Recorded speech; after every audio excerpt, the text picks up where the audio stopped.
Kaya kalakalan. Ang target area natin sa kanan. May barangay, may barangay. Okay, pasukin yung gate agad. Pagdating ng NBI Lucena sa kanilang target na compound, agad nila itong sinalakay. Ang primary target ng operasyon, mabilis na tumakbo at nagtago. Kaya ang mga bahay sa compound, isang-isang pinasok. Matapos ang mahigit kalahating oras na paghahalugog, may nakita ang mga ahente na kahina-hinala sa isang bahay sa compound. Tingnan mo to, may dumi dito. Tingnan mo to. May dumi. Maya-maya lang, Ito oh.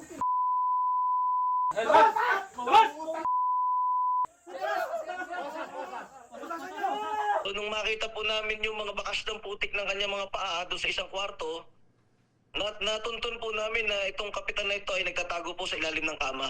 arestado ang 52 anyos na suspect na incumbent barangay captain sa lugar. Nang halugugin ang bahay ng suspect, tumambad ang iba't ibang armas, kabilang ang isang kalibre 45 na baril na walang lisensya. Ayon sa NBI, bukod sa dilisensyadong armas, may bineberipika rin silang aligasyon na kinasangkutan umano ni Cap. Ikaw ay aming inaaresto sa salang illegal possession of firearms and ammunition. Itong nasabing opisyal pong ito ay